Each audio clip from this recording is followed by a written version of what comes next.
Shalom les Koulam, Shabbat Shalom, nous sommes donc ici en Suisse pour être avec vous, vous tous qui nous écoutez, et puis pour ceux qui ont assisté à l'introduction, ils peuvent déjà voir le changement de ton, vous voyez, c'est plus la même... mais enfin, je suis quand même assez naturel malgré tout. Oui, d'accord. J'ai horreur des gens qui prennent un ton, n'est-ce pas, docte pour parler de la part du Seigneur. Restons simples. Voilà, donc nous allons louer le Seigneur ensemble. Le message que je vais vous donner aujourd'hui est un peu mystérieux, comme le temps dans lequel nous vivons, il est mystérieux. Quand je dis mystérieux, attention, je n'ai pas dit qu'il y a, n'est-ce pas, je ne sais pas quoi, moi, mais il y a vraiment un mystère, et c'est pas évident, je pense, c'est un mystère dans lequel nous pouvons marcher, ce temps de confinement, à condition que quoi? Ben écoutez, je vais vous dire dans le message, je ne vais pas vous dire maintenant, et le titre du message, qui est un peu mystérieux, mais vous comprendrez pourquoi je le donne ainsi, c'est « Et si les brebis dévoraient les loups ?» Je vois Priscilla qui me regarde, l'air de dire « Pas mal ça !» Les loups dévorent les brebis, et il y a beaucoup de loups aujourd'hui. Ce n'est pas seulement ceux qui sont visibles et clinquants, il y a beaucoup de meutes de loups, il y a des petits loups, des grands loups, des loups gris, et pas des ligrous, des loups de savane, des loups en Israël, il y en a, dans le désert, il y a toutes sortes de loups. Il y a les loulous de Poméranie, mais ceux-là ils sont gentils, paraît-il. Voilà, donc, et si les brebis dévoraient les loups, et si la brebis en moi dévorait le loup qui est en moi. Voilà, ce sera le thème du message d'aujourd'hui, qui va partir de deux textes très difficiles pour la raison humaine, mais extrêmement féconds si on accepte les commandements qui se trouvent, parce qu'il y a des commandements dans la Brit Hadasha, exactement comme il y en a dans le Tanakh. Cette idée d'Ancien et de Nouveau Testament, il faut oublier.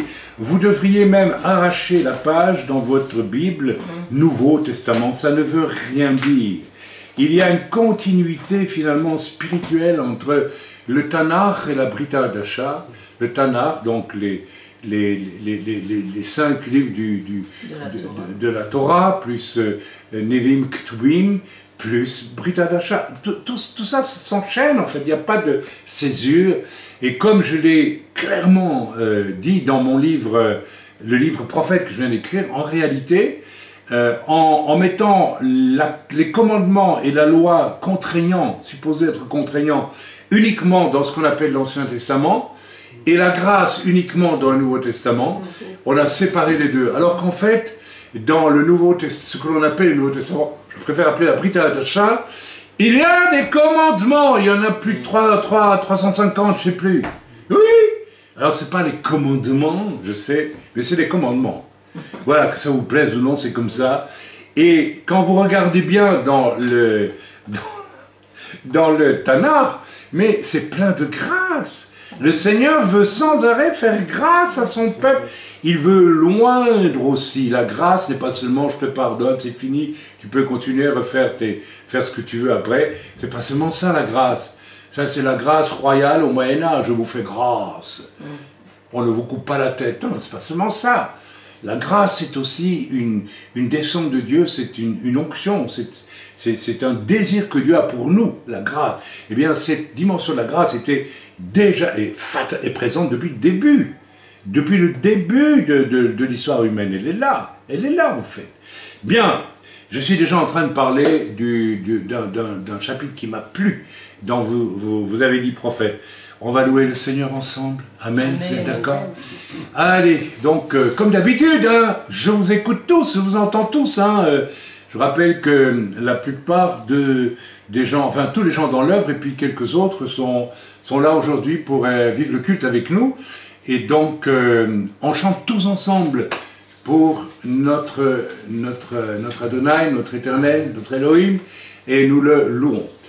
Nachamu, Nachamu, Nachamu, Ami, Nachamu, Ami. Nachamu, Nachamu, Nachamu, Ami, Nachamu, Ami. Israël, Israël, Israël, Aouvi, Israël, Israël, Israël, Aouvi, Nachamu, Nachamu, Nachamu, Ami, Nachamu, Ami, Nachamu, Nachamu, Nachamu, Ami, Nachamu, Ami. Consolez, consolez, consolez mon peuple. Amen. Alléluia. Gadlou l'Adonai, Gadlou l'Adonai iti, unerhamema shmo yadav. Gadlou l'Adonai, Gadlou l'Adonai iti, unerhamema shmo yadav.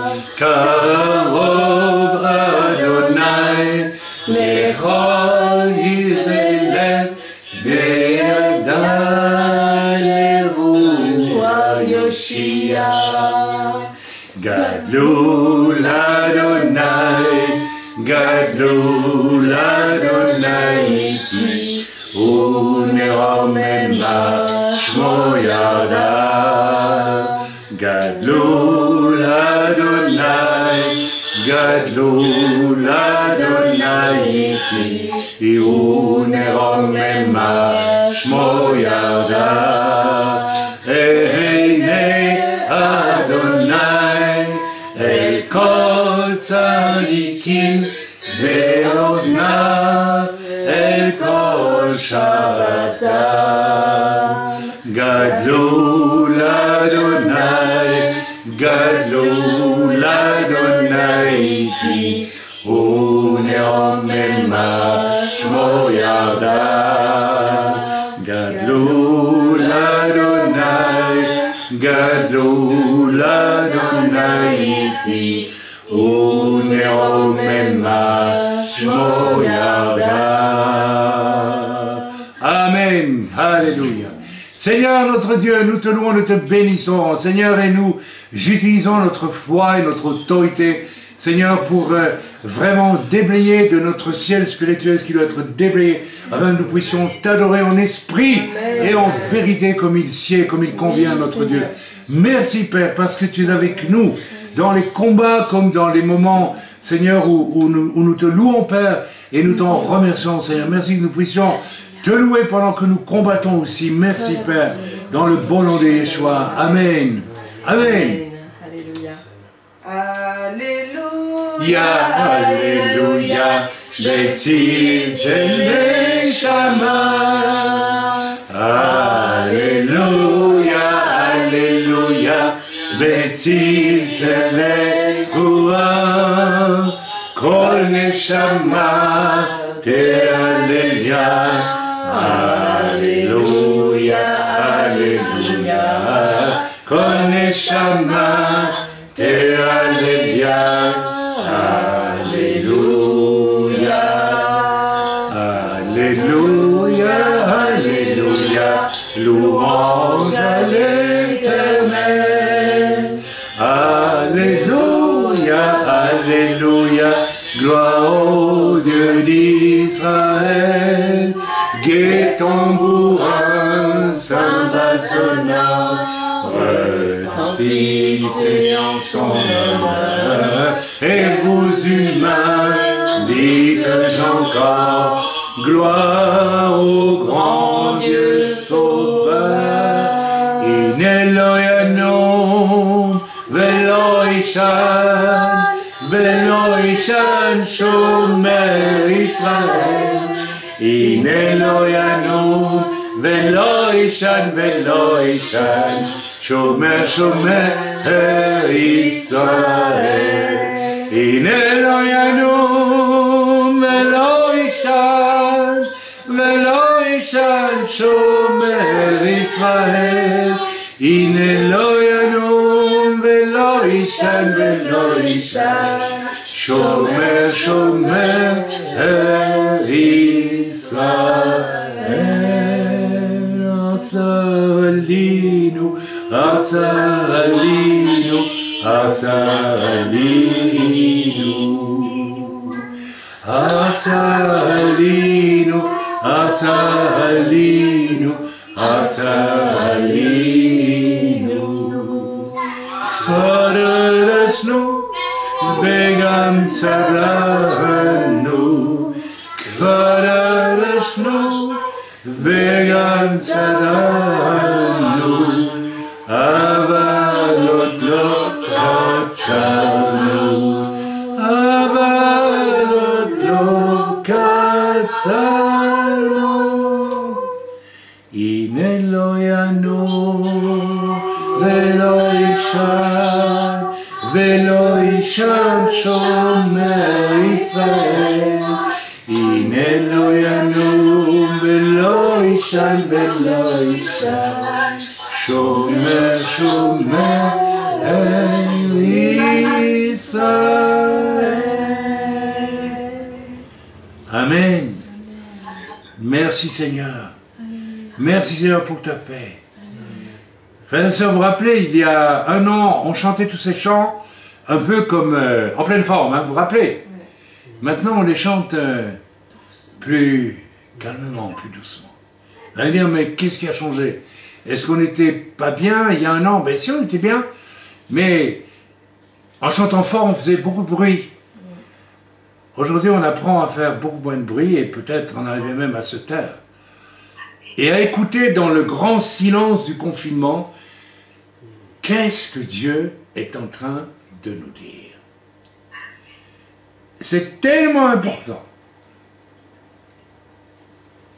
C'est pourquoi je vous ai dit au début de ce confinement, en tout cas aux gens dans l'œuvre, puisque mes messages sont d'abord pour les gens dans l'œuvre, ils sont aussi pour ceux qui viennent écouter, bien sûr, et pour ceux qui écoutent sur YouTube. Mais moi, je n'ai pas à cœur de négliger le corps dont le Seigneur m'a donné la responsabilité en tant que serviteur. Et donc, je vous ai dit dès le début, nous devons marcher maintenant très, comment vais-je dire, prudemment, pas prudemment dans le sens de nous méfier de quelque chose, non, mais de nous méfier de nous-mêmes. C'est-à-dire marcher de plus en plus à petits pas, de manière, et je me rends compte, à ce que Dieu puisse alors se manifester dans sa grandeur à lui. J'aimerais que vous reteniez cela, mes amis, le sens même de pas du corona, du confinement consécutif à ce corona, c'est taisez-vous, humains. Contentez-vous de, écoutez bien ce que je veux dire, m'obéir. Sans plus. C'est tout. La clé pour accomplir la loi qui est résumée par Yeshua en « Tu aimeras le Seigneur ton Dieu, tu aimeras de tout ton cœur, toute ta force, toute ton âme, tout ton esprit, et ton prochain comme toi-même », la clé de cet amour-là, c'est quoi? À votre avis? C'est faire des efforts pour aimer l'autre? Non, non, pas du tout. C'est obéir. Et c'est ce que notre nature humaine a le plus de difficulté à accepter. Aimer Dieu, ça ne signifie pas donner le bon message, même pas donner sa vie pour le Dieu. Non, c'est aimer Dieu, c'est lui obéir. Obéir à ses ordres, à ses commandements, à ses directives. Et s'il y a une chose qu'Israël et l'Église ont rejeté, méprisé et qui a amené tant de malheur, et tant de discrédit sur le peuple de Dieu, qu'il soit israélite ou qu'il soit de l'Église, c'est bien ça. C'est le refus d'obéir. Or, nous allons voir dans l'Écriture aujourd'hui que c'est quand on obéit qu'on aime. Autrement, ce que nous appelons l'amour n'est que de la convoitise et n'est que de la recherche de son propre plaisir. On peut chercher son propre plaisir dans l'Église, même en servant Dieu. Oui, absolument. Et l'on peut devenir amoureux de ce qui nous apporte du plaisir. Une grande estrade, des grands moyens, le succès, la réputation, et toutes ces choses. Et puis soudain, crac, tout s'abat. Et vous voyez, chez l'humain, cette chose terrible qui apparaît, quand ça sera passé, on recommencera comme avant. On ne veut pas lâcher l'objet de notre plaisir. Quoi? Frère, vous me dites que je prêche l'évangile et que je fais tout cela pour mon plaisir, dans une très large mesure, pour beaucoup, oui. Et ça conduit certains aux excès inouïs que nous voyons dans le mouvement charismatique, qui en soi, je ne vais pas juger tout le mouvement charismatique, mais vous savez très bien de quoi je parle. Et c'est pourquoi Dieu m'a demandé d'écrire ce livre, vous avez dit prophète. Parce qu'un véritable prophète, ce n'est pas quelqu'un qui annonce sans arrêt des choses parce que là, nous en avons des kyrielles de prophètes comme ça. C'est quelqu'un qui obéit à Dieu quand Dieu lui dit « Nathan, va trouver David pour lui dire que c'est un criminel. » C'est ça, l'obéissance. Et l'obéissance, elle coûte. Et l'obéissance que Dieu demande à chacun d'entre nous, c'est quelque chose que nous vivons seuls avec Dieu dans l'intimité de nos jours qui passent. À chaque moment, nous obéissons à Dieu ou nous n'obéissons pas à Dieu. Ah, vous allez me dire, oh là frère, vous y allez fort. Oui, j'y vais fort parce que je n'y vais pas fort, je vais là où il faut aller. Notre nature humaine, la mienne y comprise, n'est pas faite pour obéir. Nous sommes des êtres déchus et nous sommes sauvés, certes, mais nous devons apprendre l'obéissance. S'il n'y a pas d'obéissance, je peux dire qu'il n'y a même pas de christianisme, il n'y a rien. Ni messianique, ni chrétien, évangélique, ni rien du tout.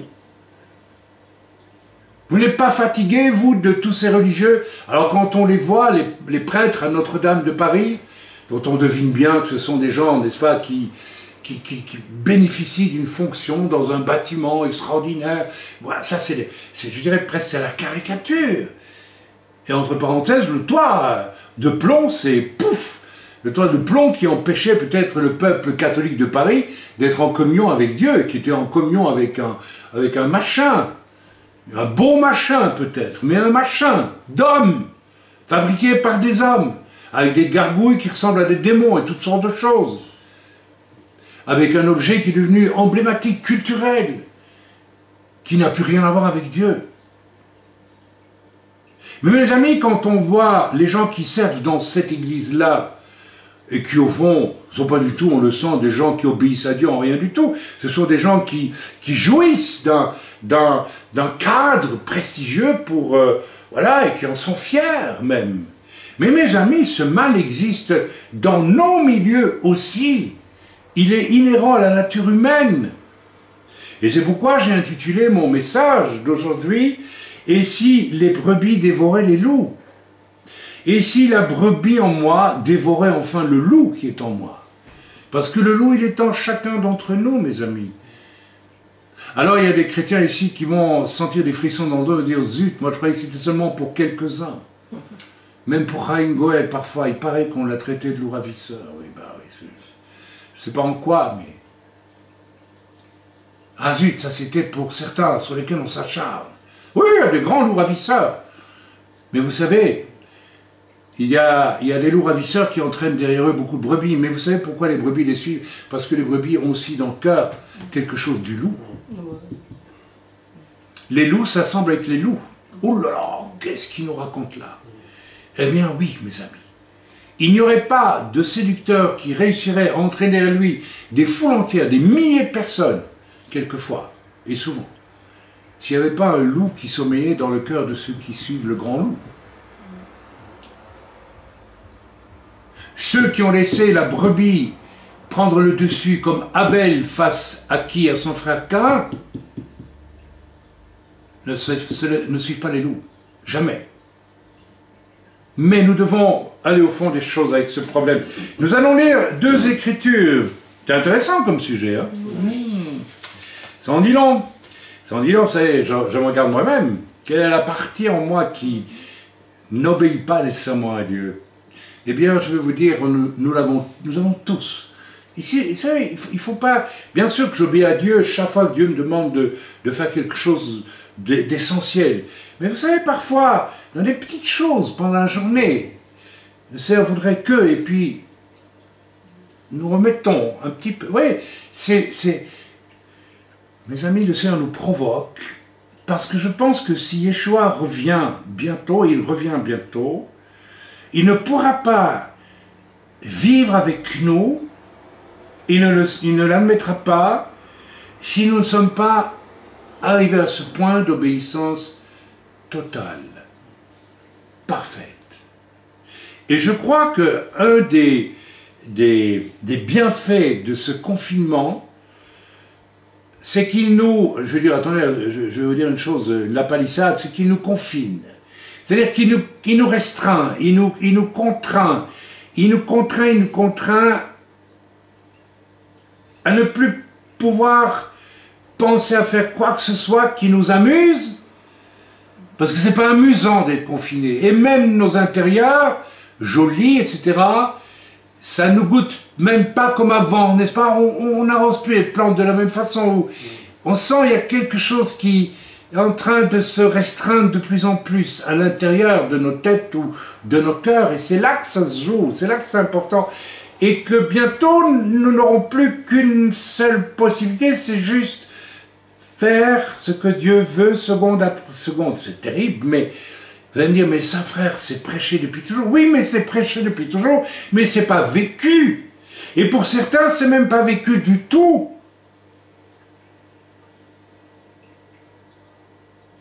Et certains doivent se rendre compte qu'ils ont accepté le Seigneur parfois il y a 10 ans, 15 ans, 20 ans, et qu'ils n'ont jamais obéi à Dieu, mais ils ont juste obéi à leurs pulsions, à leurs désirs, à leurs fantaisies. Je connais des chrétiens qui sont dans des églises uniquement parce que c'est un lieu où on s'amuse. Et c'est pas seulement pour ceux qui font des histoires avec des drapeaux ou des danses charismatiques bizarroïdes, c'est pas ça. C'est parfois des gens qui ont l'air très sérieux, qui vivent selon la mentalité du monde, à leur travail, parce qu'ils ont peur de perdre leur travail. Ils sont obéissants. Au fond du cœur, ils n'ont qu'une envie, c'est de pas obéir, mais ils obéissent par la crainte. Et ils arrivent dans l'église, et l'église, c'est comme, après le travail, c'est le lieu où on s'amuse, mes amis. Mais vous êtes alors des gens du monde, le chrétien qui fonctionne comme ça, il y en a beaucoup. L'église, c'est un lieu de détente, c'est une distraction.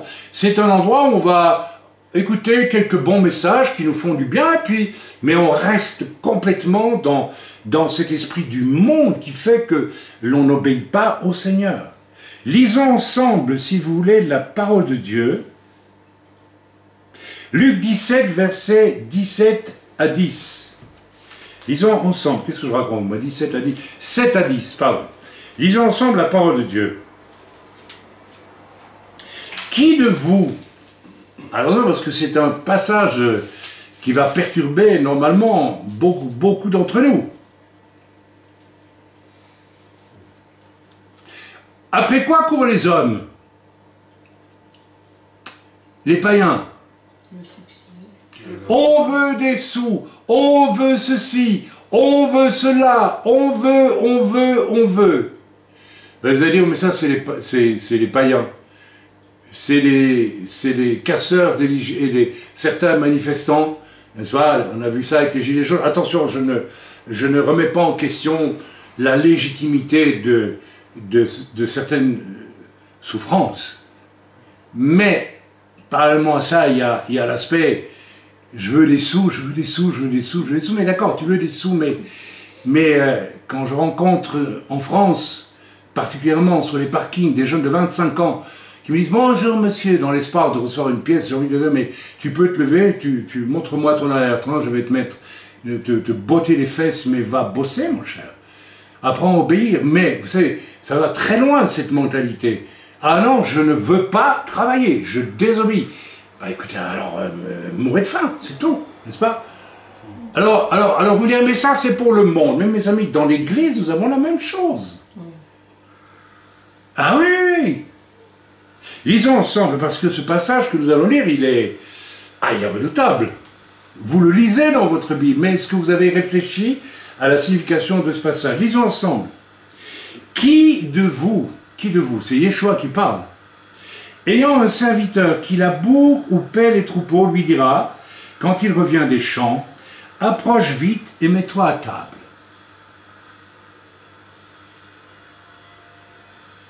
Ne lui dira-t-il pas au contraire, prépare-moi à souper, ça veut dire bosse encore pour moi s'il te plaît, ceins-toi et serre-moi jusqu'à ce que j'aie mangé et bu. Après cela, tu mangeras et boiras. Mes amis, c'est exactement ce que Dieu est en train de nous dire à tous. N'utilise pas ton service pour croire que tu es quelqu'un d'important. Retourne à ta place. Tu es un serviteur inutile. Et obéis-moi. Ouh là là, quel message.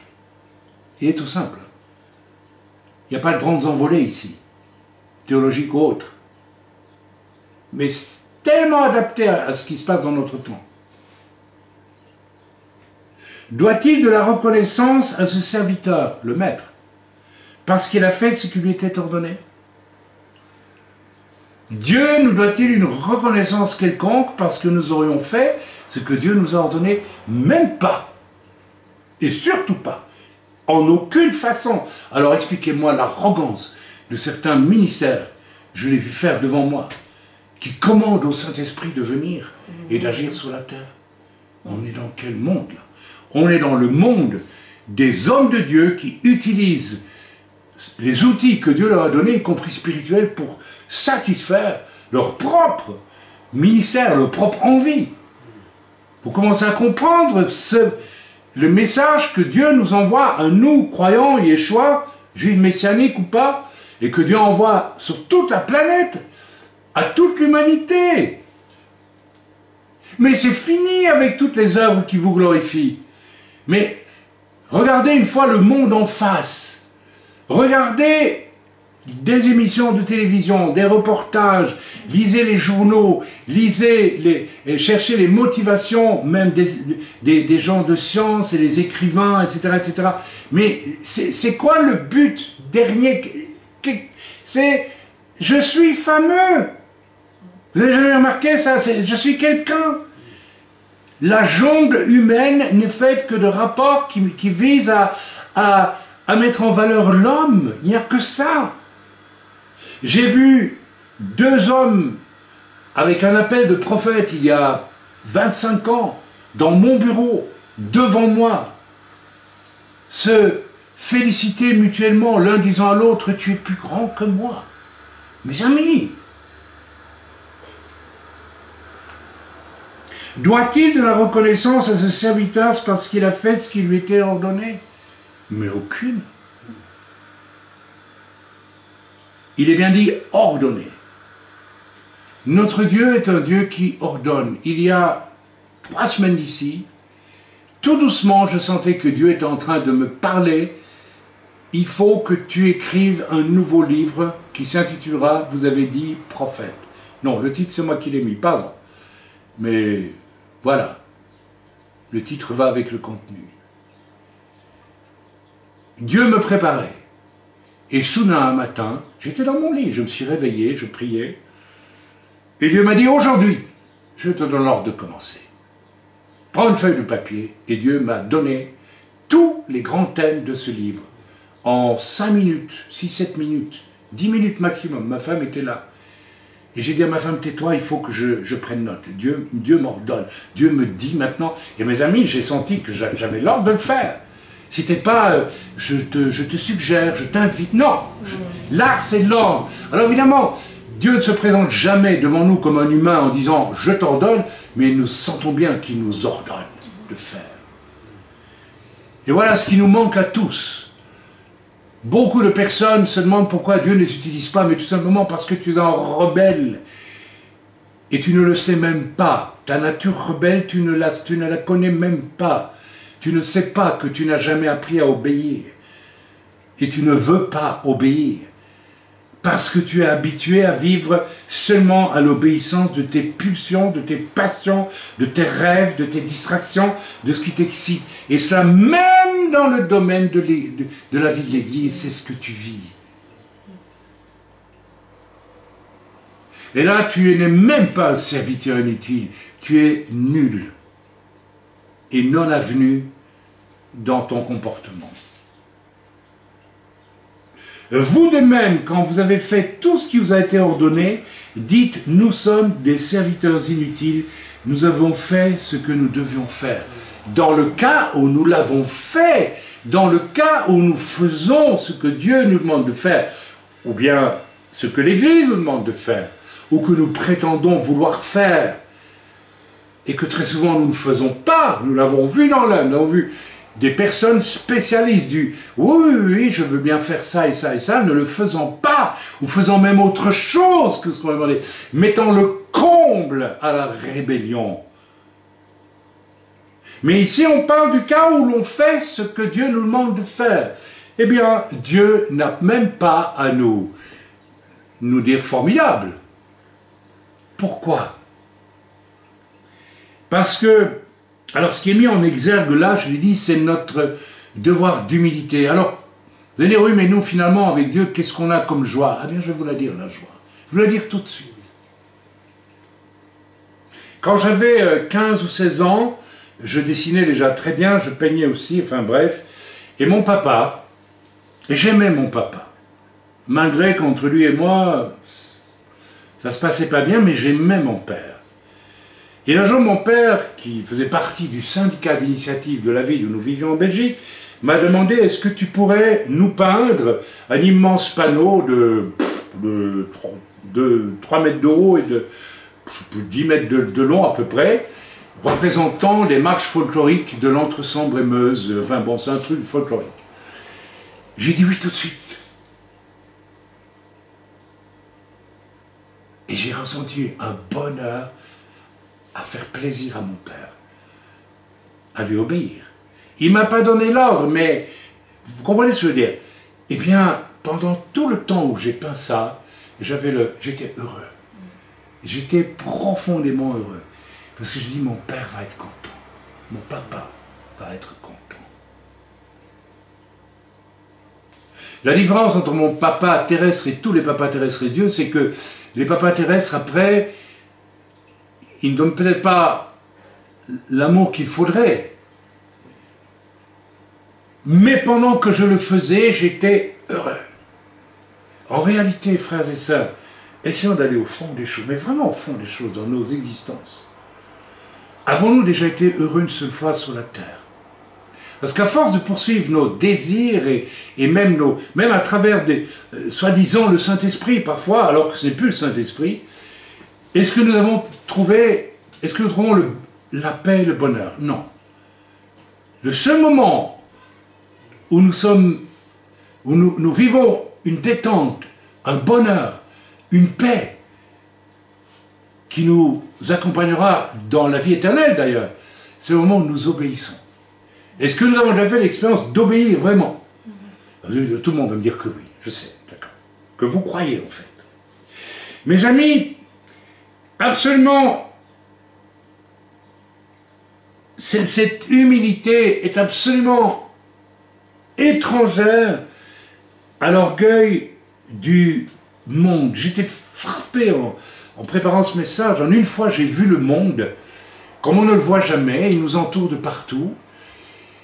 Et j'ai vu à quel point toutes toute l'activité humaine est faite pour mettre en valeur l'homme. En réalité, si vous regardez bien, ce n'est que ça. Même les choses qui paraissent bonnes, finalement, sont, comment dire, médiatisées pour glorifier l'homme. Est-ce que vous, je ne vais pas vous donner l'exemple, toute l'activité humaine tourne autour de ça en fait. Tout. C'est la course à quoi? À la notoriété. Lequel d'entre nous, au fond de lui-même, soyons sincères, soyons francs, n'a pas envie d'être célèbre, connu? Vous n'avez pas ça tout au fond de vous-même? C'est le cœur de tout homme. Et c'est là que le bas blesse, mes amis. Et c'est là que les enseignements de Yeshua sont tellement importants.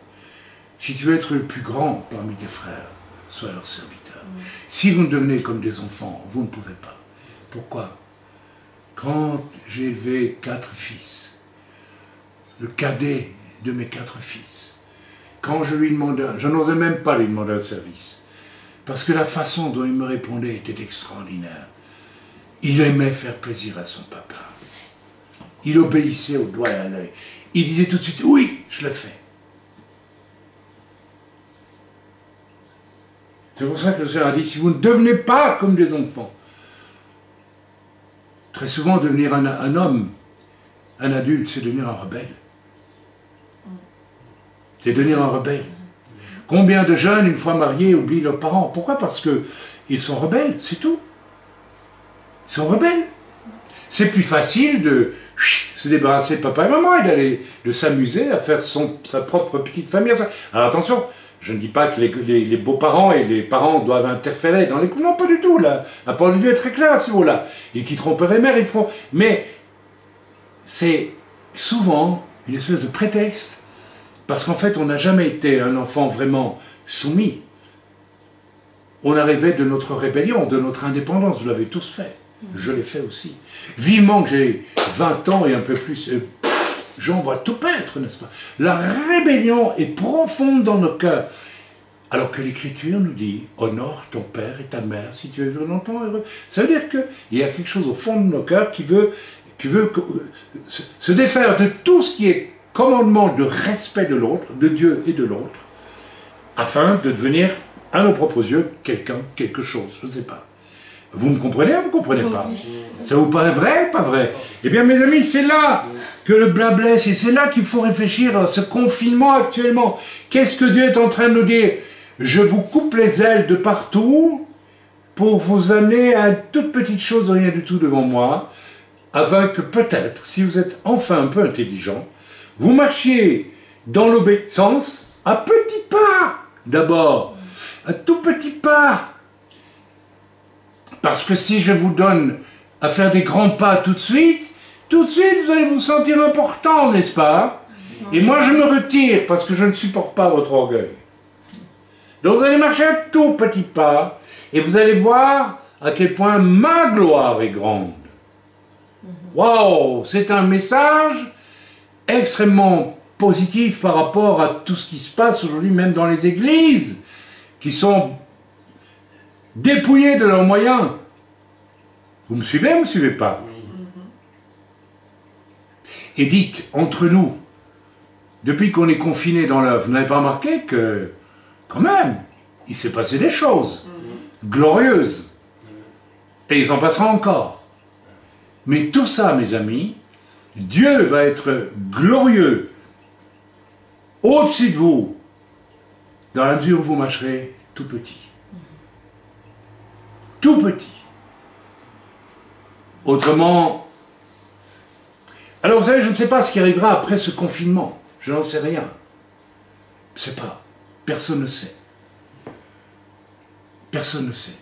Et au fond, l'essentiel n'est peut-être pas trop de se préoccuper. Ouais, je sais. Je vais choquer beaucoup de gens qui disent, oui, mais on va vers l'apparition de l'Antichrist. Oui, mais évidemment qu'on va vers ces choses. On va vers une grande persécution. Évidemment qu'on va vers tout ça. Mais prenons déjà... Alors d'accord, on peut en parler si vous voulez. On pourrait. Et je vais en parler un petit peu dans les prochains jours aussi. Parce que c'est vrai qu'on nous prépare des choses pas évidentes. Mais vous savez, il n'y a pas de raison de s'attendre à autre chose. Tant que le diable ne sera pas enfermé, eh bien, il va continuer à développer ses projets à lui. Mais je crois que l'essentiel pour le moment, pour chacun d'entre nous, c'est d'essayer de comprendre dans ce temps-ci ce que Dieu est en train de nous dire pour que nous puissions le comprendre et agir dans le bon sens. Amen. Dans le monde, un tel a inventé ou bouleversé, n'est-ce pas, le monde avec que ce soit la mode. Regardez les émissions, on nous sert des tas d'émissions maintenant pour nous occuper à la télévision, hein, quand les gens s'ennuient. Et c'est Coco Chanel, qui a été une collaboratrice des nazis, mais enfin, c'était quand même une grande modiste, vous comprenez donc, oh, voilà, c'est important, c'est ceci, c'est tel grand scientifique, etc., qui a été méconnu, maintenant on le connaît, c'est quelqu'un, c'est toujours la même rengaine, l'homme, l'homme, l'homme. C'est ça, l'esprit du monde, et mes amis, quel vacarme ça fait, quel bruit ça fait. Moi, j'aime ce confinement qu'on a aujourd'hui. Ça ramène le silence. Et dans ce silence, Dieu parle. Mais est-ce que nous entendons ce que Dieu dit? Aujourd'hui, mes amis, tout est à l'arrêt avec ce Covid-19. Qu'est-ce qu'il est laid, ce mot, j'aime pas. Avec cette peste, moi j'appelle ça une peste, Covid-19. Ben. Et il plane un silence écrasant sur l'activité humaine et sur tout ce qui était fameux hier encore, a l'air comme au bout du rouleau aujourd'hui. Vous savez, je le dis pour le rabbin Dinovitz, que j'écoute quelquefois, et je pourrais le dire pour certains pasteurs qui pleurent sur leurs outils abîmés.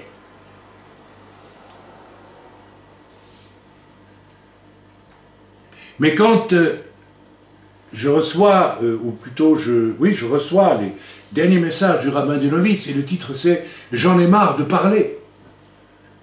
J'en ai ras-le-bol de parler. Et où il avoue tout simplement, enfin il avoue, oui, il fait part depuis des millénaires, nos sages, nos rabbins parlent. Mais qu'est-ce qu'ils ont fait? Il dit lui-même, je suis fatigué d'enseigner, d'enseigner, d'enseigner. Et il dit lui-même, il reprend la fameuse chanson de cette chanteuse égyptienne, là, Dalida. Parole, parole, parole. Et il a raison. Moi aussi, là, pour le moment, c'est beaucoup de paroles, mais qu'est-ce que je fais? Alors, je fais des choses. J'écris un livre. Ou bien je prie pour vous. Quand il n'y avait pas le confinement, j'allais vous visiter. Bref, etc., etc. Et vous aussi, vous faites quelque chose. Fabio, tu fais quelque chose. Et tu le fais bien, parce que tu obéis. Et tu en es, je crois, satisfait. Tu en es heureux. Est-ce que tu es heureux d'obéir ou pas? Quand tu fais le boulot que tu fais, est-ce que tu es heureuse d'obéir avec le boulot que tu fais maintenant? Oui. Gloire à Dieu. Bien. Ok. Alors, le dernier message de Dinovitz, j'en ai marre de parler. Je me rends compte que je ne fais rien. En réalité, si on va au fond des choses, ben, tu ne fais rien parce que tu ne sais pas ce que c'est. Alors, je vais être très dur. Tu ne sais pas ce que c'est que d'obéir à Dieu. Tu glorifies la connaissance de tes pères et de tes ancêtres, et c'est très intéressant, et c'est parfois très intéressant, parfois ça mène nulle part, d'ailleurs très souvent, finalement, au final, c'est toujours oh là là.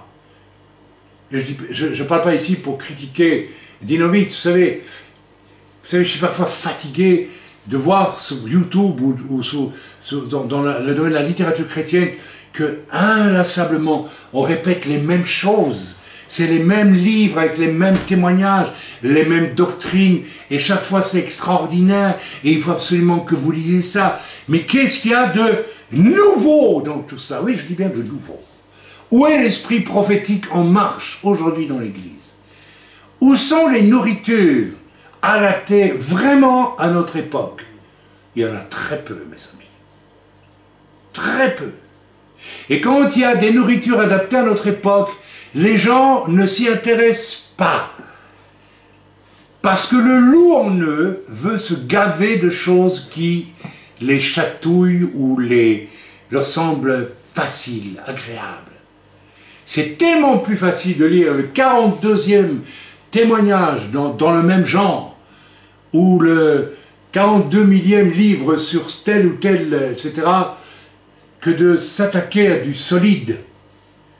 Vous savez, j'étais estomaqué de découvrir qu'une personne qui prétend servir Dieu et qui est à mes côtés, que j'ai formé pendant des années, n'avait même jamais lu des choses fondamentales comme Echad par exemple, ou d'autres de mes livres. Je ne dis pas que ces livres, n'est-ce pas, sont à mettre au rang de la parole de Dieu, pas du tout, du tout. Mais ils l'approfondissent et ils amènent à la lumière des principes qui sont dans la parole de Dieu et qui généralement n'ont pas été expliqués. J'ose le dire avec courage et sans fausse humilité, n'est-ce pas? Nous avons besoin de vraie, solide nourriture. Voilà. Amen. Aujourd'hui, nous sommes tous face, n'est-ce pas? Il y a aussi, bon, je dis, beaucoup de pasteurs en ce moment qui n'acceptent pas que Dieu leur ait enlevé leurs jouets. Alors, on tient un discours mitigé. À la fois, oui, Dieu nous montre que nous devons changer certaines choses, mais on ne va pas jusqu'au bout. Et aller jusqu'au bout, ce n'est pas accepter peut-être que Dieu nous demande de renoncer à certains outils. Oui, oui, je dis bien certains outils. Aller jusqu'au bout, c'est comprendre pourquoi on ne veut pas renoncer à certains outils. Parce que foncièrement, nous ne sommes pas des êtres obéissants. Et même quand Dieu nous dit ça, c'est faux dans ton comportement, et cela signifie tel et tel renoncement à telle et telle chose, là on bloque. Et vous avez ce type de chrétien qui vient comme ça aussi, et ça concerne des serviteurs eux-mêmes, et beaucoup, qui reviennent, n'est-ce pas, chaque fois avec les mêmes comportements, et qui demandent pardon, n'est-ce pas, on connaît, vous savez pourquoi? Parce qu'ils savent qu'ils doivent demander pardon, mais la désobéissance au fond du cœur fait que l'application au renoncement ne vient pas. Parce que dans le fond du cœur, on ne veut pas obéir. On est rebelle. Ainsi, on fait semblant d'obéir à Dieu, et on n'obéit pas à Dieu. On est un hypocrite. Et nous sommes profondément infectés par cette hypocrisie. Vous savez, je reçois des courriers, les gens m'écrivent, c'est normal, et m'exposent leurs problèmes. Vous savez, très souvent et très vite, on découvre que le problème vient d'une désobéissance. Je ne vais pas donner l'exemple parce que il y a des gens qui me suivent et qui m'écoutent, mais je leur réponds, je finis toujours par leur répondre, mais êtes-vous sûr que le problème, ce n'est pas votre désobéissance là, ou là, ou là, ou là? Et c'est pour ça que vous avez tel et tel et tel problème. Prenons la peine de creuser honnêtement le champ de notre conscience, de notre esprit, comment dire, de notre âme, comment dire ça, de notre intériorité. Et soyons honnêtes. Sommes-nous prêts à ce que Dieu nous montre là où nous désobéissons, et sommes-nous prêts à obéir ou pas obéir? Tout le challenge est là, mes amis. Il est nulle part ailleurs. Quand Caïn présente son offrande à Dieu, il désobéit à Dieu. Quelque part, il veut mettre en valeur quoi? Sa propre... Voilà, il est son propre Dieu quelque part. C'est ce que nous sommes au fond, très souvent. Vous savez, il y a de l'Abel et du Caïn en nous. Nous devons avoir le courage de faire la séparation entre les deux et faire mourir le Caïn en nous. Et lorsque Dieu vient vers Caïn, il lui dit... Le péché se couche à ta porte. Je veux dire, la séparation avec moi par la désobéissance, par ton auto-glorification, se couche à ta porte, mais toi, domine sur lui. C'est-à-dire, renonce à cela et commence à m'obéir. Et même lorsque Dieu vient vers Caïn et lui dit, qu'as-tu fait de ton frère? Il lui dit, où est ton frère? Comme si Dieu ne savait pas où se trouve Abel, qui gît dans son sang, là, dans le champ. Mais c'est une façon encore de dire à Caïn, mais avoue ta faute et ne me désobéis plus, rentre dans une relation d'obéissance avec moi et tout ira bien pour toi, Caïn. Et Caïn refuse. Parce que Caïn est profondément habité par la rébellion. Il ne veut pas obéir à Dieu. Et ce côté Caïn est en nous tous. Aujourd'hui, nous sommes tous face et confrontés à la réalité sans Dieu qui inspire, qui dirige finalement tout. Nous ne sommes rien que des rebelles. Vous me suivez? Oui. Mais ceci, mes amis, est valable, je dis pour ceux, tout ce que je viens de vous dire, n'est-ce pas, qui sont, je reviens à ce que nous avons lu, donc quand même presque la peine de le relire, relisez-le chez vous. Donc un serviteur revient du champ, et Jésus dit, Yeshua dit, croyez-vous que le maître peut dire à ce serviteur, viens, assieds-toi, mange avec moi, tout va bien, la vie est belle. Non, il dit, tu vas en plus ceindre le terrain, tu vas me servir, et après ça, on verra si tu peux manger. Tu mangeras après. Ok? Tu n'as aucun mérite, tu es juste, ok. Ça, c'est valable pour ceux qui sont de bons serviteurs. De bons serviteurs. Et qui pourtant doivent quand même réaliser qu'ils ne sont rien sans les ordres que leur donne leur maître. Première leçon. Alors, vous me direz, quelle satisfaction avons-nous à obéir si bien que cela? Ben, je vous l'ai dit tantôt, je vous l'ai expliqué. La clé, vous savez quelle est la clé de ces serviteurs? Pourquoi est-ce qu'ils ne se rebellent pas? Pourquoi ils ne font pas comme Spartacus? Hein, vous avez vu le film Spartacus? C'est un héros aux yeux de tout le monde. Qui oserait dire que Spartacus n'a pas... Il a été le porte-parole de la rébellion de tous les esclaves de Rome. Alors l'esclavage, c'est pas chouette. Mais l'apôtre Paul, dit-il, ne dit-il pas, n'est-ce pas, dans une de ses lettres, si tu es esclave, reste esclave et obéis à ton maître. Et s'il te fait la grâce de t'affranchir, réjouis-toi. Mais en attendant, rendez-vous compte, qu'est-ce que Paul voulait dire? Est-ce que Paul était pour l'esclavage? Mais pas du tout. Vous n'avez rien compris si vous pensez cela. Il était pour l'obéissance, pour le respect de l'autorité.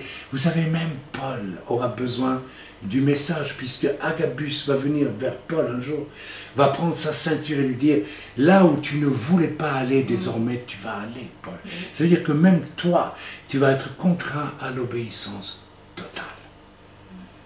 Waouh! Voilà un ministère comme Dieu les aime. Et comme on en voit quasiment plus.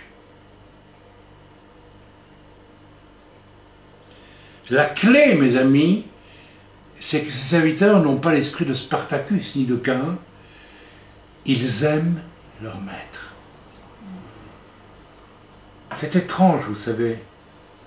J'ai appris, moi, l'obéissance quand j'étais jeune chrétien.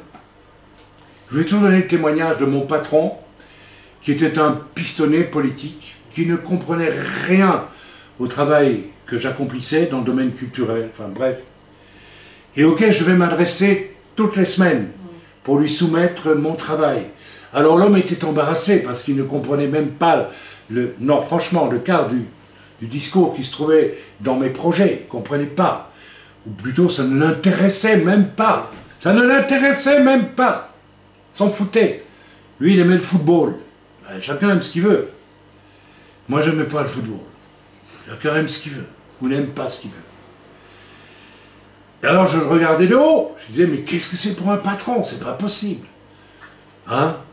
Et je faisais même ces prières, figurez-vous. Eh bien, Seigneur, pour l'avancement du boulot, ben, donne-moi sa place. Comme ça, ça avance. Ça va. Moi, j'engagerai des gars bien, etc. On va faire un boulot du tonnerre. Ah, ça semblait logique, bien sûr, ça semblait vraiment normal. Sauf que j'étais en train de dire à Dieu, je suis quelqu'un qui ne veut pas obéir, je veux dégager mon patron, même s'il est absolument incompétent. Waouh, ça va loin ça. Et alors que je râlais intérieurement et que je me posais des questions, enfin un peu, mais pourquoi je suis dans cette situation? Le Seigneur m'a dit, toujours est descendu comme d'habitude, qu'est-ce qu'il est écrit dans ma parole, mon petit, mon tout petit Raïm, mon cher petit enfant, à qui je dois tout apprendre, tout. Obéissez à vos maîtres avec crainte et tremblement. Et vous connaissez la suite, n'est-ce pas? Je suis allé le vendredi, c'est un vendredi, jour du Shabbat, c'est curieux quand même. À 4h30, 5h moins le quart, j'entre et je frappe avec respect. Et je rentre, et la suite vous la connaissez. Le patron m'a regardé et m'a dit, qu'est-ce qu'il a? Il est malade aujourd'hui, il est tellement respectueux avec moi. Et il m'a dit, cette fois-là, il n'a pas eu besoin de donner son avis sur rien, il m'a dit, tu sais, j'ai confiance en toi, tu peux aller, je ne vais même pas regarder ton travail, va, fais-le. Ce jour-là, entre nous, qu'est-ce qui est né? Qu'est-ce qui s'est passé? Ben, je vais vous le dire, nous nous sommes aimés. J'ai aimé mon patron. Je n'ai plus regardé à ses incapacités, je l'ai aimé. En désirant lui obéir, en désirant le respecter. Et il m'a aimé en retour. Il m'a dit, tu es un bon, tu travailles bien, c'est bien. Ça nous rappelle ce que l'Écriture nous dit, entre et viens un bon serviteur. Amen. La clé, mes amis, de l'obéissance, c'est d'aimer. C'est tout. C'est parce qu'on aime. Donc, si quelqu'un se rend compte qu'il n'obéit pas, certaines personnes, quand on les menace, ils obéissent. Quand on les menace plus, ils n'obéissent plus. Bien, ils prouvent tout simplement par là qu'ils n'aiment pas Dieu et n'aiment pas non plus ceux dont ils dépendent. Ils aiment surtout s'exciter sur tout ce qu'il leur est donné à faire parce que ça leur procure, bien, au fond, du plaisir. Du plaisir. Il n'y a pas plus accro au plaisir que l'humain depuis la chute. Nous sommes accros au plaisir. Nous aimons ce qui nous donne du plaisir. Et nous oublions que derrière tout ça, il y a le diable. Le royaume de Dieu, mes amis, c'est du bonheur, c'est de la paix, c'est de l'amour, c'est pas du plaisir. Vous me suivez? C'est tout autre chose. Et certains vont le comprendre pendant ces temps de confinement et vont commencer à goûter le bonheur qu'il y a à obéir à Dieu et de nous obéir mutuellement les uns les autres. Si le Seigneur me dit d'aider mon frère Fabio et que je ne le fais pas, je ne démontre pas là que je ne l'aime pas. Si un serviteur qui a confiance en moi me demande de faire quelque chose et que je dis oui et que je fais autre chose, je prouve par là que je n'aime pas le serviteur. Tout est là, mes amis. Nous désobéissons parce que nous n'aimons pas. Ou plutôt, nous n'aimons pas parce que nous désobéissons. Les deux vont ensemble. Arrêtez, certains, de dire, mais oui, j'ai un cœur dur, mais comment je peux le changer? Commence à obéir. Commence à faire de bon cœur ce que tu as à faire. Et tu verras que ton cœur va s'ouvrir et s'adoucir.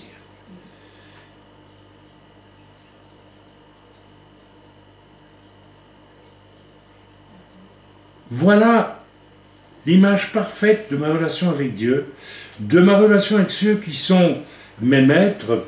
J'obéis, excusez-moi, je lis mes notes, et fais ce que je fais parce que j'aime la personne. Ok? Cette obéissance-là n'a rien à voir avec la crainte. Ce n'est pas parce que je craignais de perdre ma place que je ruminais dans mon cœur avec mon patron.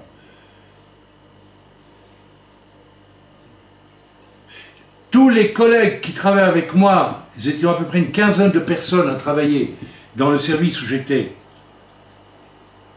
Vous savez pourquoi ils faisaient semblant d'obéir? Tous. Il n'y avait pas plus hypocrite. Le patron arrivait à 9h30, de 8h à 9h30, on ne foutait rien, on ne faisait rien. On causait, on buvait du café, et à 9h, 5 minutes avant l'arrivée du patron, on connaissait l'horaire, il y en a un qui disait, les gars, le patron arrive. Et hop là, on ouvrait les journaux, je l'ai vu. Alors là, on y allait, on tapait sur les machines, on faisait des trucs, on prenait l'air inspiré avec un bic, enfin, on faisait semblant d'obéir, parce qu'on avait peur de perdre sa place. Mais ça, c'est le monde. Pourquoi cela arrive-t-il dans l'Église? Pourquoi trouve-t-on si peu de gens qui veulent bien obéir? Pourquoi trouve-t-on si peu d'aide? Pourquoi la parole de Dieu nous dit-elle, le champ de la moisson est vaste, mais on trouve peu d'ouvriers. Vous savez pourquoi on trouve peu d'ouvriers? Parce qu'on trouve peu de personnes désireuses d'obéir à Dieu, désireuses d'y aller dans une totale obéissance, qui ont de la joie à obéir, et qui en retour vont voir la gloire de Dieu au-dessus d'eux dans leur marche. J'ai vu la gloire de Dieu. Pas la gloire de Perlimpinpin d'Estrade, la gloire sur le terrain. Quand je me trouve en danger de mort, que ce soit en Afrique, au Moyen-Orient ou ailleurs, j'ai vu la gloire de Dieu. J'ai vu un cheikh venir devant toute une assemblée de personnes à Petra en Jordanie et dire cet homme-là est un homme particulier, respectez-le. Alors que j'étais là avec des Bibles que je venais offrir en secret à des musulmans. Si ça, c'est pas la gloire de Dieu. Mais mes amis, ma femme s'en souvient, pour aller faire ce que j'ai fait, j'ai dû obéir à Dieu. Vous savez, il n'y avait rien de glorieux, il n'y avait aucune estrade, personne ne l'a vu. Mais j'ai risqué ma peau pour le faire par obéissance. Alors la gloire de Dieu se manifeste. Il faudrait, mes amis, que vienne enfin, dans chacune de nos vies, le temps où la gloire de Dieu peut se manifester parce que Dieu voit notre obéissance dans les petites choses. On va le lire dans quelques instants. Si tu n'es pas obéissant dans les petites choses, comment te confiera-t-on de grandes choses? C'est-à-dire, comment est-ce que tu pourras marcher avec le Dieu qui fait de grandes choses? Ce n'est même pas toi, c'est Dieu. Et il y a plus de joie à donner qu'à recevoir. Obéir, c'est donner sa vie à l'autre. Et c'est pour ça que c'est si difficile, alors que Yeshua a résumé toute la loi dans tu aimeras le Seigneur de tout ton cœur, toute ta force, tout ton esprit, sous-entendu, comme moi je l'ai fait, et comme je continue à le faire pour toi, parce que j'intercède pour toi au ciel depuis 2000 ans. Tu sais ça, mon ami? Et tu aimeras le prochain comme toi-même. Ça signifie que moi je me suis donné à la volonté de mon Père, et pour vous, pour votre salut. J'attends que vous vous donniez à moi dans l'obéissance aussi. C'est l'obéissance, mes amis, la clé. Le véritable amour se révèle dans l'obéissance. Et s'il n'y a pas d'obéissance, il n'y a pas une once d'amour. Tout ce que vous appelez de l'amour, c'est des blagues. C'est du sentiment déplacé, même. Mes amis, l'obéissance, c'est cela aimer. Restons... Certains semblent incapables de cela. C'est très étrange. Ils restent centrés sur eux-mêmes. N'est-ce pas? N'obéissons pas lorsque la chose demandée va faire en sorte qu'ils ne peuvent plus s'amuser. Jouer. Je vous ai donné plusieurs témoignages sur des carrefours que j'ai eus dans mon ministère avec le Seigneur, où j'allais pouvoir m'amuser à fond. M'amuser, oui, oui. Utiliser les dons spirituels et tout, et puis le succès quand même. Ah, attendez, c'est amusant le succès. J'ai déjà témoigné de ça plusieurs fois. Ça m'est arrivé au moins 3 fois dans le courant de mon ministère. Et même plus que 3 fois. Et où j'ai dit, Seigneur, non. C'est pas ça qui compte pour moi. C'est obéir à toi. Rappelez-vous, ici en Suisse, à La Chaux-de-Fonds, il y a 30 ans, là, ou quelque chose comme ça. Elle se dit, ok, alors va voir les petites vieilles dans le sud de la France. Eh bien, j'ai obéi, mes amis, et je l'ai fait. J'ai laissé mon grand amusement, tout ce qui allait me réjouir. Et oui, oui, c'est ça le message. C'est ça le message que les hommes ne veulent pas entendre. Mais mes amis, je n'ai pas connu le succès du grand jeu, mais j'ai vu la gloire de Dieu. Et je l'ai vu ô combien, sans pour autant connaître la gloire des hommes avec ces gloires de Dieu-là. Mais qu'importe, c'est pas important. C'est pas important. Souvent je me dis, mais Seigneur, je vois parfois des gens qui font des livres avec 3 fois rien, parce qu'ils ont eu une guérison ou un truc. Nous, on en a vu des centaines. Pourquoi? Parce que certains jouent sur les plateformes et sur la publicité autour de leur nom. Eh oui, oui, le mal est plus profond que vous l'imaginez, bien plus profond. Nous y voilà, mes amis, nous y voilà. Le confinement, c'est que Dieu nous a repris pas mal de nos jouets, de nos bâtiments, de le côté successful de nos ministères. Et beaucoup s'en rendent compte. Maintenant, l'enjeu est de savoir jusqu'où tu veux bien aller, jusqu'où tu veux bien renoncer à tous tes jouets là, pour apprendre à me suivre presque dans l'incognito s'il le faut. Vous savez, nous lisons avec beaucoup de curiosité, avec beaucoup de recul, l'apôtre Paul était fameux. Mais de son vivant, vous savez, c'était très incognito, hein. Très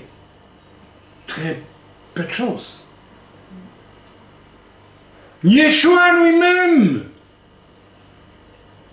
vaguement, comment il s'appelle, Flavius Joseph évoque vaguement, mais il n'y a aucun livre en dehors de la Bible qui parle de Yeshua.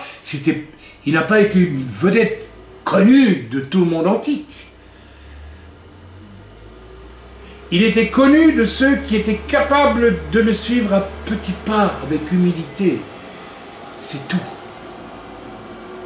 Vous me suivez? Le reste de la leçon, vous l'avez comprise, revenons à une relation à Dieu et aux autres basée sur l'obéissance. L'obéissance à Dieu, l'obéissance les uns par rapport aux autres. L'obéissance, nous dit l'Écriture, est meilleure que même les sacrifices. Parce que beaucoup de sacrifices peuvent être faits, attention à ce que je vais vous dire, pour que l'on nous voie les faire. C'est le fameux problème mis en exergue par les pharisiens. Mais il n'y a pas que les pharisiens. Je sais qu'il y a des gens qui croient en donnant de l'argent, ils prennent aux yeux de Dieu une certaine importance. Eh bien, mes amis, vous vous trompez lourdement. Parce que le Seigneur n'a même pas besoin de vous pour pourvoir aux besoins de son Église. Vous pouvez avoir donné pour rien, si c'est uniquement parce que, quelque part, ça vous donne une importance. Vous allez dire, mes frères, vous allez loin là. Je vais très loin, mais je sais de quoi je parle. Je sais de quoi je parle. Tu aimeras le Seigneur de tout ton cœur, de toute ta force, de tout ton esprit et ton prochain comme toi-même, c'est-à-dire en leur obéissant dans tes relations avec Dieu et avec ton prochain. Obéir. Obéir à l'autre, ça signifie beaucoup de choses. Vous savez, quand le Seigneur dit, tu dois toujours regarder l'autre en face de toi comme plus grand que toi, c'est obéir.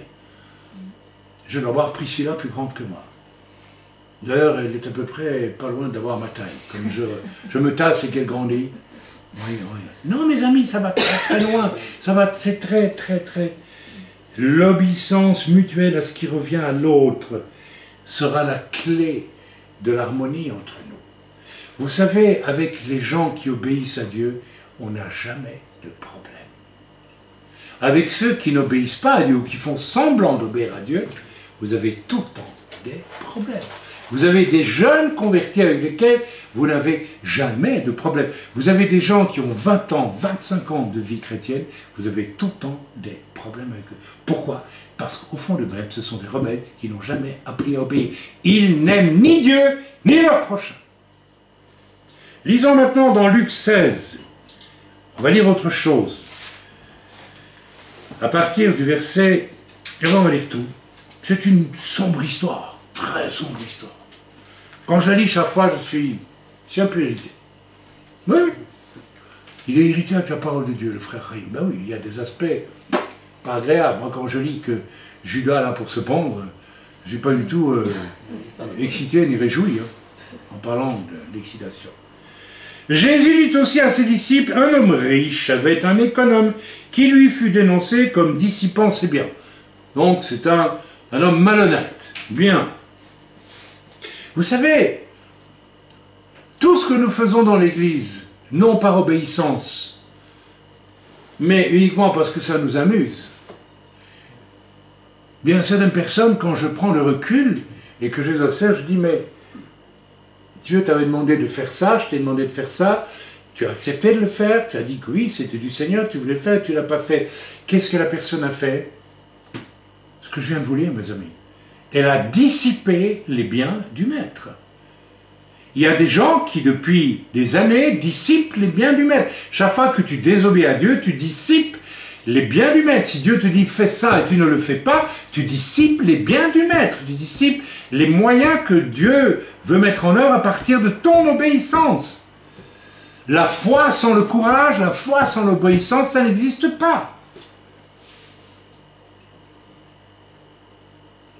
Il l'appela et lui dit donc le maître, « Qu'est-ce que j'entends dire de toi? Rends compte de ton administration, car tu n'auras plus à administrer mes biens. » Mes amis, pourquoi doit-on mettre, et nous l'avons fait, des gens au banc de l'Église? Ça veut dire quoi, au banc de l'Église?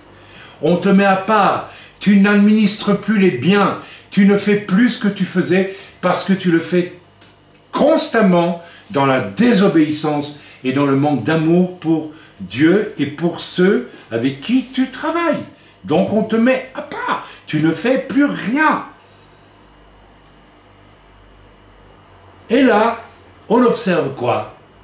Que les gens sont seuls avec Dieu et nous le pratiquons dans l'œuvre.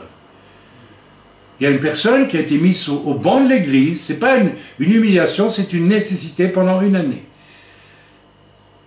Pendant une année, elle n'est venue à aucun culte, elle n'est venue à aucune réunion de prière, et elle a laissé enfin Dieu lui parler. Ça a été un combat terrible contre toute la nature orgueilleuse, rebelle, désobéissante, recouverte d'une confiture de religiosité abominable. Aujourd'hui, je crois, j'espère que cette personne a compris que sa confiture hypocrite n'arrangeait rien et a ouvert les yeux sur tout ce qui est sa rébellion tout au fond d'elle-même. Nous avons fait la même chose avec une personne il n'y a pas longtemps. Rébellion à partir d'un acte de désobéissance ouvert, grossier, au banc de l'Église. Et c'est encore un privilège que le Seigneur ne vous dit pas, bon, toi, c'est fini pour jamais. On te met au banc de l'Église pour que tu réfléchisses. L'économe dit en lui-même, que ferais-je puisque mon maître m'ôte l'administration de ses biens? Travailler à la terre, ben oui, c'est un fainéant, bien sûr. Je ne le puis. Ouais, tout le monde peut travailler à la terre. Mendier? Ah non, là, je suis trop fier pour ça, j'en ai honte. Je sais ce que je ferai pour qu'il y ait des gens qui me reçoivent dans leur maison. Quand je serai destitué de mon emploi, et faisant venir chacun des débiteurs de son maître, s'il vous plaît, il dit au premier, combien dois-tu à mon maître? 100 mesures d'huile, assieds-toi vite, et écris 50. La magouille totale. Et, voilà, et écris 50. Combien dois-tu à mon maître? 100 mesures d'huile, il lui prie, prends ton billet, assieds-toi vite, et écris 50. Il dit ensuite à un autre, et toi, combien combien dois-tu? 100 mesures de blé, répondit-il. Et il lui dit, prends ton billet et écris 80. Donc il invite tous les débiteurs du maître à tricher. Pourquoi? Parce qu'il veut se faire des copains pour le moment où il va se faire virer, le gars. Ok? Le maître loua l'économe. Alors le maître qui apprend la magouille loue l'économe infidèle de ce qu'il avait agi en homme avisé. Alors le maître, non, on devrait dire, mais tu m'as trompé, mais comme il est lui-même quelqu'un de pas très net, il dit, oh là là, il a été intelligent, mon gars, hein, c'est formidable ce que tu as fait là, t'es pas bête, toi, hein, etc. Ok, tout ça, ok. Et moi je vous le dis, faites-vous des amis avec les richesses injustes, donc au verset 9, pour qu'ils reçoivent dans les tabernacles éternels quand elles viendront à vous manquer. Qu'est-ce que ça veut dire ici? Attention, Yeshua ne te dit pas, si tu es mis au banc de l'église, magouille avec l'un ou l'autre pour être reçu et copain encore avec des gens dans l'église. Non, ça veut dire les richesses injustes ici, dont le Seigneur parle, ça veut dire les richesses que tu accumules dans le monde, donne-les au Seigneur. Est-ce que vous comprenez? Ici, c'est le sens. Amen. Faites-vous aimer, voilà, celui qui est, voilà, pour qu'il, bon, et moi je vous dis, faites-vous des amis avec les richesses injustes pour qu'ils vous reçoivent dans les tabernacles éternels. Ok, le Seigneur parle ici des tabernacles éternels, de la façon dont nous serons reçus par nos amis.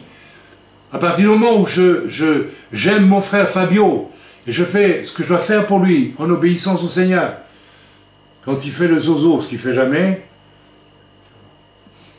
mais il l'a fait, et que je dois lui dire, puis tu fais le zozo, je te le dis par amour mon frère, c'est mon rôle, ok, quand il arrivera au ciel, et qu'il me verra arriver, ou quand j'arriverai au ciel, comme il sait que ça lui a fait du bien, n'est-ce pas, que je lui dise, il ne va pas m'accueillir en disant, ah ben toi alors tu arrives là, mais je me souviens quand tu m'as repris là, c'est pas évident, tu vas le payer cher, je vais dire adieu. Hein. Non, non, il va me recevoir comme un ami. Comme un ami dans les tabernacles du ciel. Dès qu'il parle des tabernacles éternels, il y aura des tabernacles différents. Hein, c'est tout un sujet qu'on pourrait développer ici. Celui qui est fidèle dans les moindres choses l'est aussi dans les grandes. Et celui qui est injuste dans les moindres choses l'est aussi dans les grandes. Ok, on relit une fois. Celui qui est... Alors je vais transformer un peu le verset. Celui qui est obéissant dans les moindres choses l'est aussi dans les grandes. En d'autres mots, on ne peut pas te confier des grandes choses, ou Dieu ne peut pas venir avec des grandes choses dans ta vie en t'utilisant comme outil si tu n'es pas capable d'obéir dans les petites. Alors merci pour ce confinement qui nous apprend quoi? À obéir dans de petites choses. Amen. Mes amis, qu'est-ce qui se passe ici? Eh bien, nous avons quelque chose de terrible. Amen. Voilà qui se passe à travers cette lecture. Ce qui se passe chez certains qui sont pris sur le fait de ne pas obéir. Alors qu'est-ce qu'ils font? Vous savez ce qu'ils font? Ils font comme ce serviteur-là. Ils magouillent. Ils magouillent des explications, ils magouillent, ils mentent, ils trichent. Au lieu de se laisser dévoiler pour ce qu'ils sont des gens désobéissants et qui n'aiment pas, ils vont chercher toutes sortes de dérivatifs, d'explications, etc., etc. Ils vous font presque passer pour un imbécile. Hein.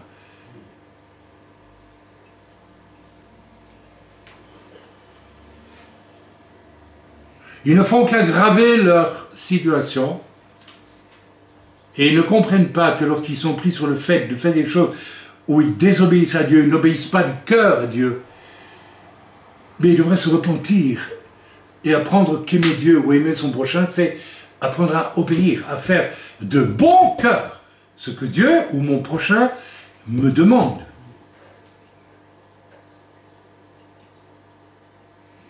Si l'un d'entre nous dans l'œuvre manque de moyens, qu'est-ce que nous faisons tous? Ben, de bon cœur, nous obéissons à notre devoir d'aide et nous l'aidons. Mais nous le faisons de bon cœur. Nous obéissons à quelque chose qui est évident et qu'il faut faire et que la plupart des églises ne font même pas aujourd'hui. Nous n'obéissons pas.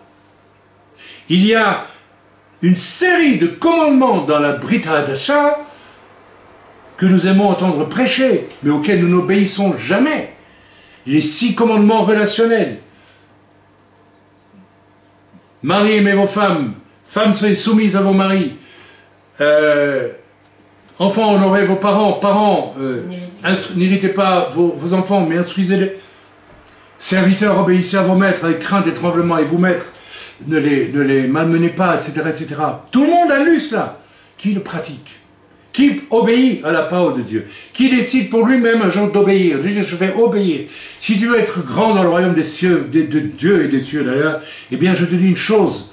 Apprends et le désir profond d'obéir.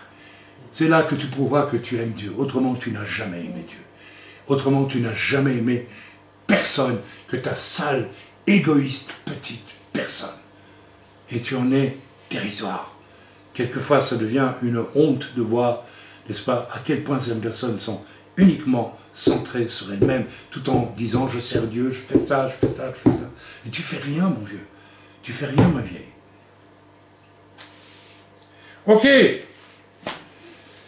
Apôtres, prophètes, pasteurs, tous les ministères, vrais ou faux, simples croyants, et puis tous les hommes, voilà peut-être le sens profond, et cependant ultra simple, ultra rigoureux de ce confinement que nous vivons tous sur la planète.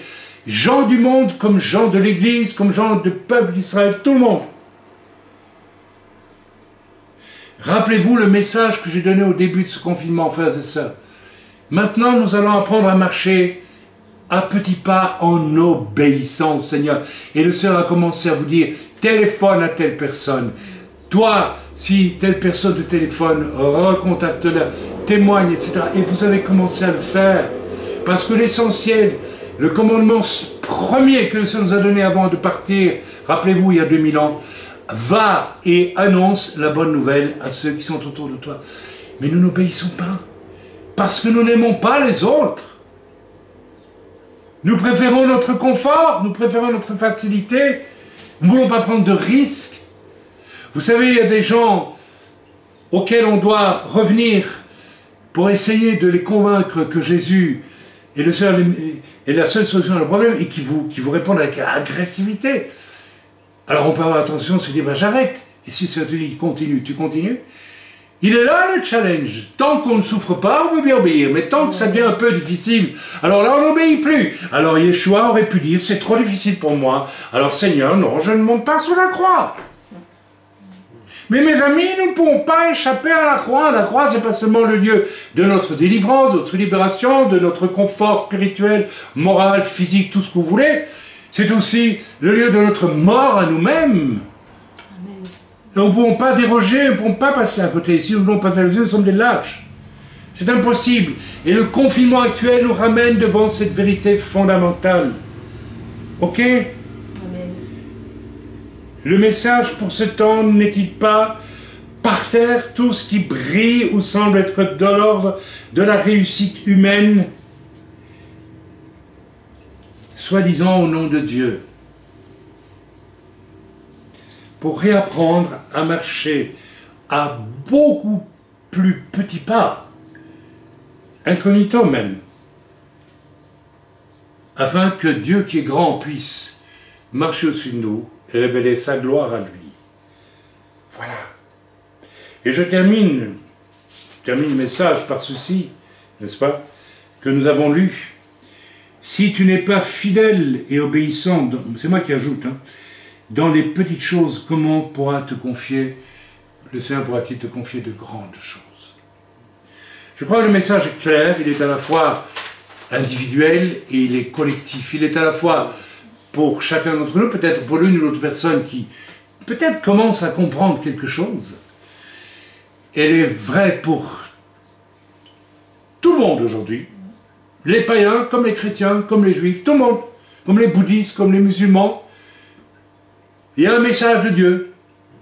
Je vous confine pour essayer de comprendre. Eh bien que si vous ne vous décidez pas à m'aimer moi et à m'obéir, ben je vais me passer de vous. J'ai pas besoin de vous. Ça veut dire quoi que Dieu peut se passer de nous? Ani lo yodea, dit-on en hébreu. Ani lo yodea, je ne sais pas. Mais ça peut être une guerre nucléaire qui détruit tout. Ah, Non, je ne prophétise pas, je ne sais pas. Bien que ça nous pend peut-être au nez. Nous ne voulons pas comprendre le message du confinement. Dieu va se passer de nous. Tu veux le comprendre, sois béni. Tu as fait le bon choix. Continue à faire ce bon choix. Après le confinement, nous ne serons pour la plupart plus les mêmes. Car dans le lieu secret de nous-mêmes, où nous sommes, je parle de l'intérieur, où nous sommes confinés, nous aurons appris à obéir de cœur, de façon sobre et ferme, et à ne plus être des vierges folles qui courent après leur seul plaisir. Fussent-ils chrétiens, charismatiques ou autres. Je crois que le message est clair. Je crois que le message est très clair. Moi, je bénis le Seigneur pour ce temps de confinement. Le Seigneur me demande quand même de travailler, mais nous n'avons aucune estrade, ni même aucune réputation à sauver. Ma réputation est très mauvaise dans des tas de milieux où on a tout fait pour qu'elle soit mauvaise, je le sais. Ah oui, à coup de mensonges, à coup de tout ce que vous voulez. Vous savez, il y a un prophète qui m'a dit, il y a déjà 25 ans, quand je suis arrivé de Belgique en France, « Ah, quand je prie pour toi, je vois ton dos lacéré de coups de fouet, de crachats, de coups et tout, il y a déjà 25 ans. » Et lui aussi, il s'y est mis aussi, par pur orgueil, par pure folie d'orgueil à un moment donné.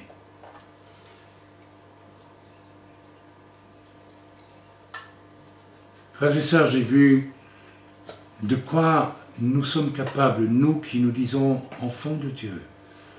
La trahison, le meurtre, les lâchetés, toutes sortes de choses abominables, qui ne reflètent qu'une chose, l'amour que nous avons de nous-mêmes, et pas de celui que nous avons en face de nous. Or, il est écrit, tu aimeras le Seigneur, ton Dieu, de toute ta force, de toute ton âme, de tout ton esprit. C'est-à-dire, tu feras passer ses désirs en premier, tu obéiras à toute injonction intérieure. Et tu aimeras ton prochain comme toi-même.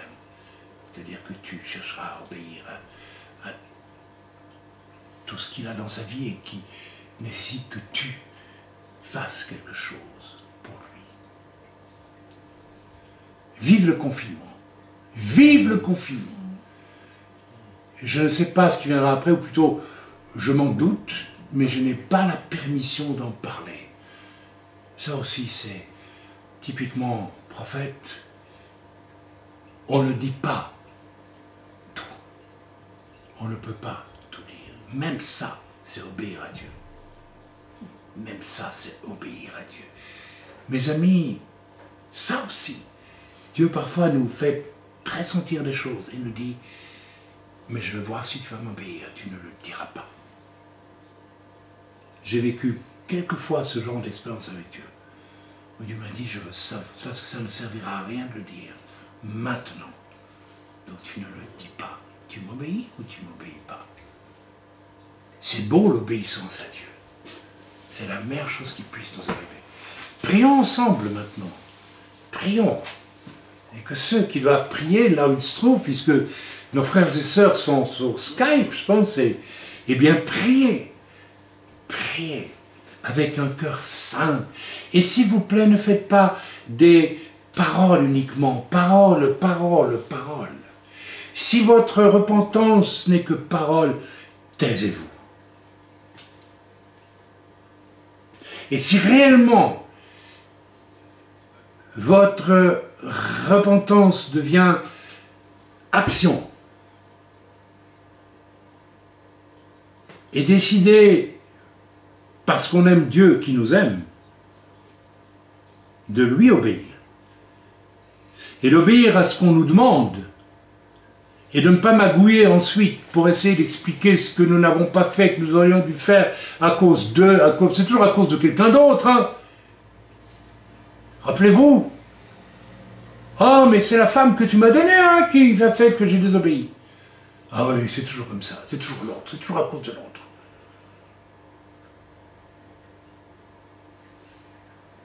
Alors simplement tu pries. Et tu écoutes ce que le Seigneur te dit pour le moment, mon frère, ma soeur. Et tu laisses Dieu te montrer là, au moins la part en toi qui n'aime pas obéir. Et nous l'avons tous, cette part. Cette part de Caïn, elle est en nous tous. Elle est en nous tous. Moi, je l'ai.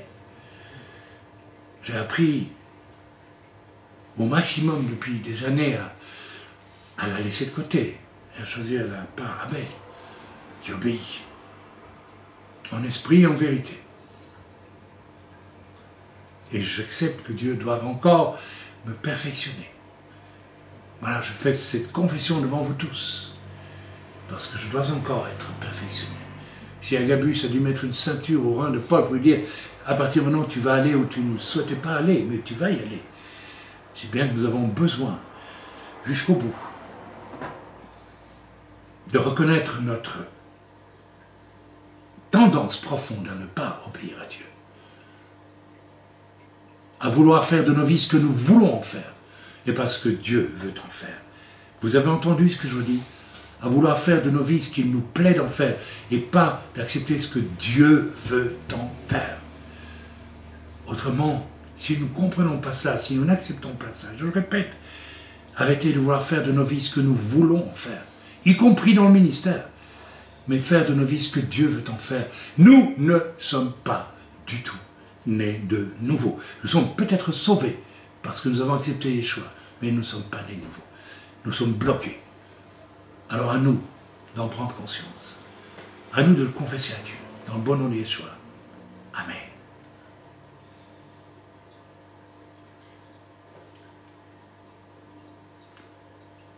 Amen. Et tout le monde dit Amen. Amen. Amen. Que Dieu soit loué, que Dieu soit béni. Eh bien, mardi pour la réunion de prière, hein, et voilà. Alors, essayez de faire tout ce bilan avec ça. Vous savez, cette propension à la désobéissance, elle est dans tous nos cœurs. Nous devons choisir tous les jours d'obéir à Dieu et d'obéir à nos devoirs relationnels les uns avec les autres. Et si nous ne l'avons jamais fait, nous sommes des rebelles, nous devons nous repentir une fois pour toutes et quitter ce mauvais terrain. Amen, qui nous fait ennemis de Dieu et ennemis de l'Église. Amen. Que Dieu soit loué. Amen.